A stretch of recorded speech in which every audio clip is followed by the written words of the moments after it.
El conflicto de los siglos, capítulo 12, la reforma en Francia, quinta parte. Calvino volvió a París.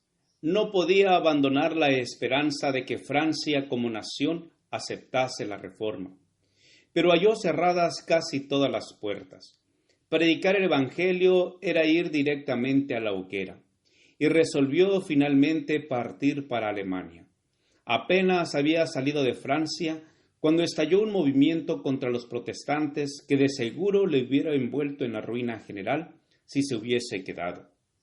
Los reformadores franceses, deseosos de ver a su país marchar de consumo en Suiza y Alemania, se propusieron asestar a las supersticiones de Roma un golpe audaz que hiciera levantarse a toda la nación.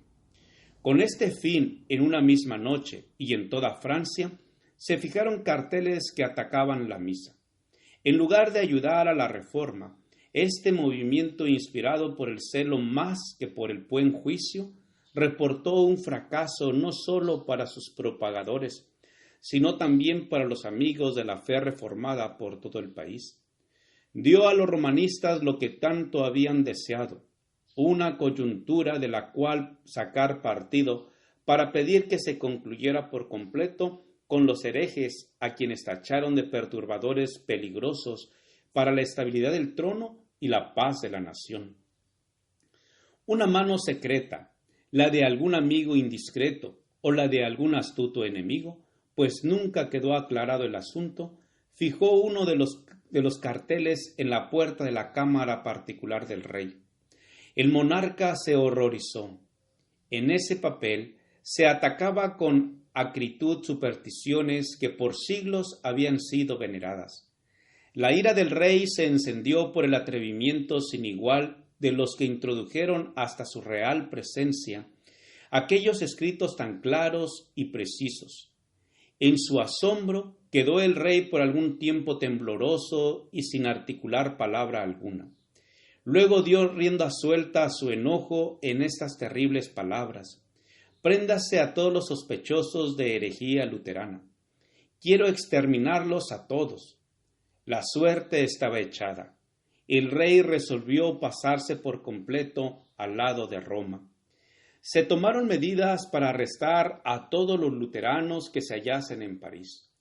Un pobre artesano, adherente a la fe reformada, que tenía por costumbre convocar a los creyentes para que se reuniesen en sus asambleas secretas, fue apresado e intimidándolo con la amenaza de llevarlo inmediatamente a la hoguera, se le ordenó que condujese a los emisarios papales a Aía, casa de todo protestante que hubiera en la ciudad. Se estremeció de horror al oír la vil proposición que se le hacía, pero al fin, vencido por el temor de las llamas, consintió en convertirse en traidor de sus hermanos. Precedido por la hostia y rodeado de una compañía de sacerdotes, monaguillos, frailes y soldados, Morín, el policía secreto del rey, junto con el traidor, recorrían despacio y sigilosamente las calles de la ciudad. Era aquello una ostensible demostración en honor del Santo Sacramento, en desagravio por el insulto que los protestantes lanzaran contra la misa. Aquel espectáculo, sin embargo, no servía más que para disfrazar los aviesos fines. Al pasar frente a la casa de un luterano, el traidor hacía una señal, pero no pronunciaba palabra alguna. La procesión se detenía, entraban en la casa, sacaban a la familia y la encadenaban, y la terrible compañía seguía adelante en busca de nuevas víctimas. No perdonaron casa, grande ni chica, ni los departamentos de la Universidad de París. Morín hizo temblar la ciudad.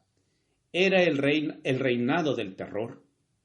Las víctimas sucumbían en medio de terribles tormentos, pues se había ordenado a los verdugos que las quemasen a fuego lento, para que se prolongara su agonía.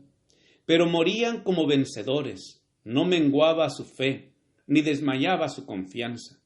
Los perseguidores, viendo que no podían conmover la firmeza de aquellos fieles, se sentían derrotados. Se erigieron cadalzos en todos los barrios de la ciudad de París y se quemaban herejes todos los días con el fin de sembrar el terror entre los partidarios de las doctrinas heréticas, multiplicando las ejecuciones. Sin embargo, al fin la ventaja fue para el Evangelio. Todo París pudo ver qué clase de hombres eran los que abrigaban en su corazón las nuevas enseñanzas. No hay mejor púlpito que la hoguera de los mártires.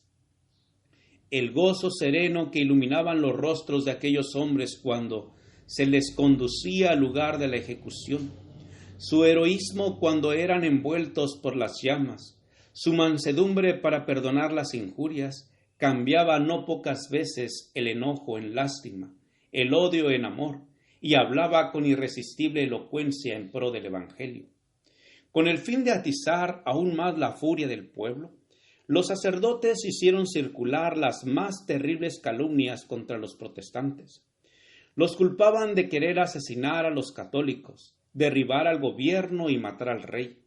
Ni sombra de evidencia podían presentar en apoyo de los tales asertos. Sin embargo, resultaron siniestras profecías que iban a tener cumplimiento, pero en circunstancias diferentes y por muy diversas causas.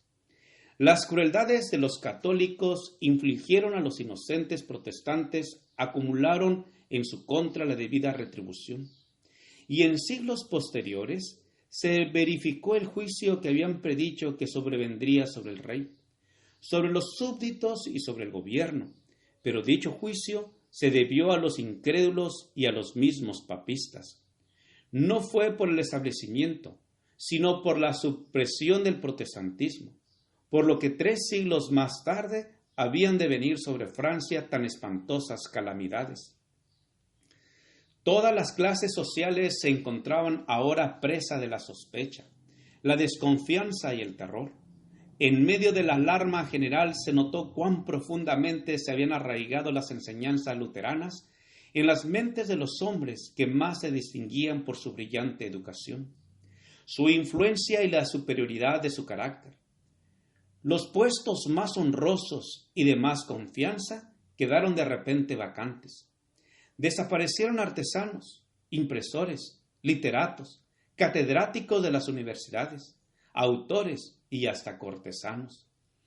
A centenares salían huyendo de París, desterrándose voluntariamente de su propio país, dando así en muchos casos la primera indignación de que estaban en favor de la reforma. Los papistas se admiraban al ver a tantos herejes de quienes no habían sospechado y que habían sido tolerados entre ellos. Su ira se descargó sobre la multitud de humildes víctimas que había a su alcance. Las cárceles quedaron atestadas y el aire parecía obscurecerse con el humo de tantas hogueras en que se hacía morir a los que profesaban el Evangelio. Francisco I se vanagloriaba de ser uno de los caudillos del gran movimiento que hizo revivir las letras a principios del siglo XVI. Tenía especial deleite en reunir en su corte a literatos de todos los países.